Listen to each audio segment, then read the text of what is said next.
Now, we know that more families are struggling to provide food for their families during the coronavirus pandemic, but we want to dig into some of the details for you.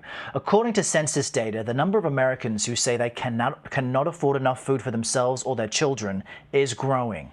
Experts say it will get worse now that some government benefits have expired.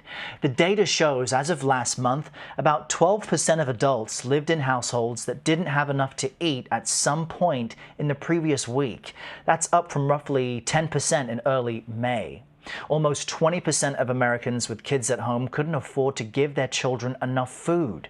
For more on this, I want to bring in Mariana Chilton. She's a health management and policy professor at Drexel University, where she's also the director of the Center for Hunger-Free Communities. Thanks for joining us today to talk about such an important issue. I'm wondering if you can just explain how the pandemic has contributed to the growing number of Americans who cannot afford enough food and who's most at risk here. Thank you so much for having me.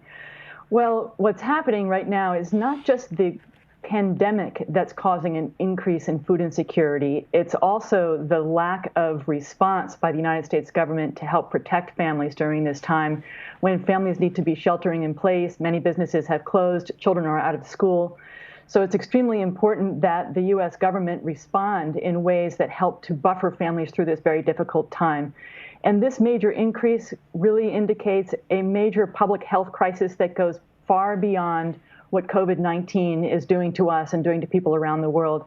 Food insecurity has been a lingering public health crisis that has been unaddressed or underaddressed for decades in this country. Now we can actually see the major fault lines in our society that has allowed food insecurity to flourish and to increase. This causes major public health problems in terms of children's education, their health and well-being. Children for decades, if not multiple generations. And your audio dropped out there for a moment for me, but I did catch the gist of what you're saying, and it is sobering. Every projection right now is that the economic fallout created by this virus will get worse. So how will that exacerbate what's already a challenging issue for so many?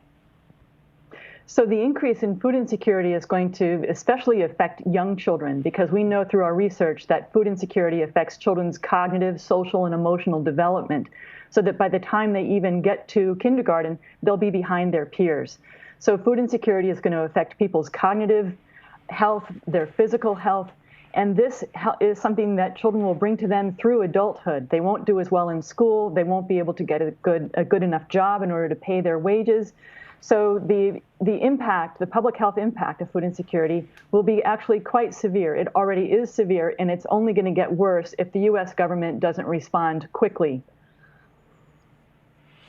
Now, we've done stories on farmers doing what they can to give free food to people, their own crops, and there are many organizations trying to do outreach. But give us some of your tried and tested tips as far as identifying, ethical local food banks or any other means you think we can all take to help people. Yeah, I think everybody has some action that they can take. Join into a mutual aid society. Find ways to contribute to making sure that people have enough food, but also making sure that they have enough money to pay their rent and pay their utilities. The bigger issues, however, really lie with Congress.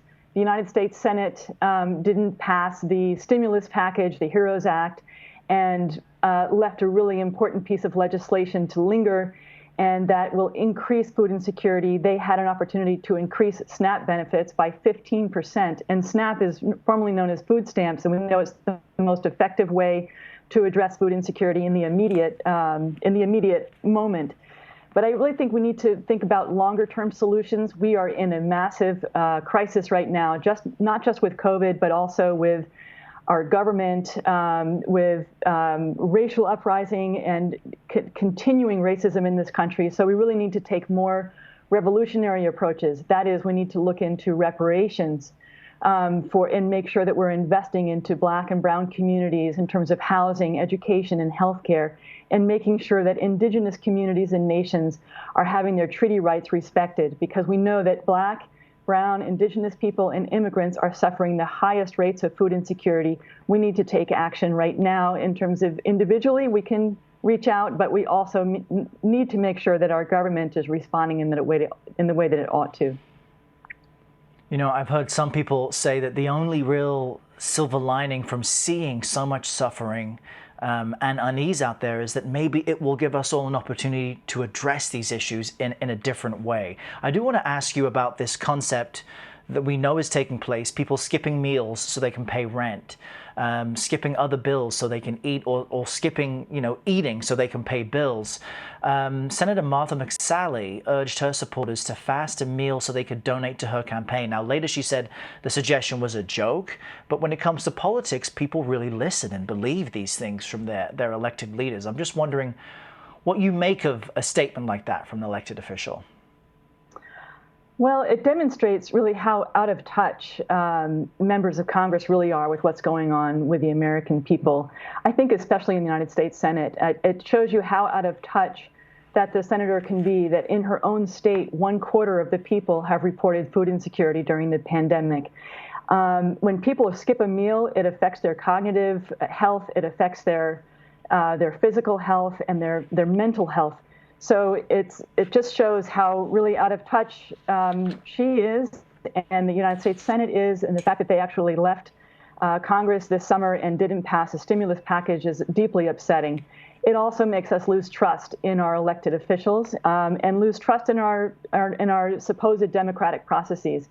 This is why we really need to think about more transformative approaches, such as guaranteed income, and making sure that families have an opportunity to have better wages. And if they can't have wages, to make sure that they have income to pay for food, utilities, and rent. We can't have this kind of thing where people are having to make a choice between heating their homes or cooling their homes and eating. It's a major public health crisis that needs far more attention.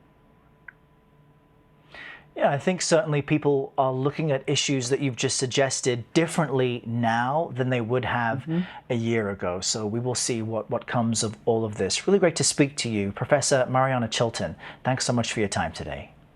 Thank you for having me.